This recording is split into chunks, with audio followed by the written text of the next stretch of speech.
from my perspective is, there was a little schism there with the coaching staff. They didn't really have an identity. He lost his way because the protection was crappy. I see every problem that crushed them last year. I kind of see it being solved with, the addition of Jedrick Wills and, of course, the right tackle, Jack Conklin, Stefanski with the play action, moving the pocket, getting all these tight ends involved. Year 2 at Odell. Greg, again, give us the Cliff Notes version of what was their downfall last year and how well did they fix it? Let's look ahead because that's what we're doing. We're now in May. Okay. I think this is a perfect system for Baker Mayfield. I think it's a good system for most quarterbacks because what you have is an offense that starts with the run game. And, keep in mind, you can create explosive plays in this league a lot of ways. And the way that group of offensive minds think, the Kubiak group, the now Stefanski group, they think in terms of the run game as the starting point. They've got 2 really good backs, Chubb and Hunt. They've got a really good receiving core. This will be a play action game. It will be defined. That's the thing that Baker Mayfield needs. He needs things to be really well defined. Contrary to what a lot of people believe, that's what it was like at Oklahoma. And that's when I watched his tape at Oklahoma that stood out to me, how defined he played.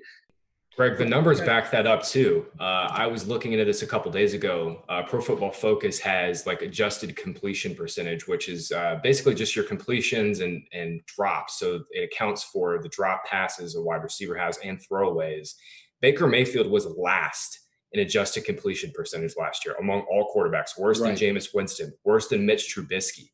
This is a quarterback coming out of Oklahoma. Mayfield was one of the most accurate quarterbacks coming out of college. Yes. I mean, in his rookie season, he was very, very accurate. So I think the numbers bear that out too, Greg, that he was likely uncomfortable in that scheme. Yeah, it's going to be a 12 personnel offense with the ability to go, 11 if they need to, but they're going to be mainly 12. And don't forget, they traded for Andy Janovich, so they're going to have a fullback. Correct. So this is going to be power run. It's going to be sort of like Minnesota's offense, and Kevin learned under Pat Shurmur, and he'll run his version of it. I think it's pretty self-explanatory. They got their left tackle in Wills. They got the right tackle in Conklin. The only issue is right guard. That one's a little bit sketchy. Wyatt Teller's there. They traded for him last year, but I'd like to see if they could improve on that. But Tretter's really good. Batonio's a stud. They don't have the one issue they have on offense, John, is they don't really have any depth at receiver. Yeah, they don't. Donovan Peoples-Jones should not have come out early based on what I've heard. Talking to personnel people, he probably could have used one more year. They did bring back Rashard Higgins.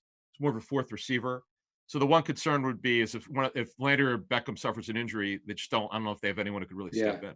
Yeah, for me, he just screams, glaring injury discount. I think we need to talk to our doctors to get a confirmation here. But it was reported he was dealing with a sports hernia, a torn abductor, a torn rectus abdominis, and a hip injury.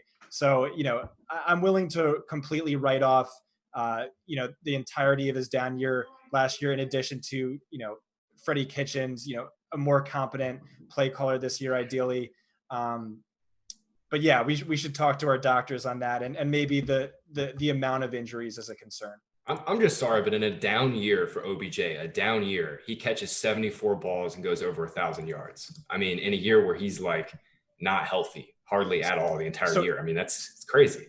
So he scored he averaged 12.6 fantasy points per game last year. In his worst 16-game stretch ever with the Giants, it was 18.2 fantasy points per game. That's still top 3 numbers. So you have to remember what his upside looks like when he's healthy.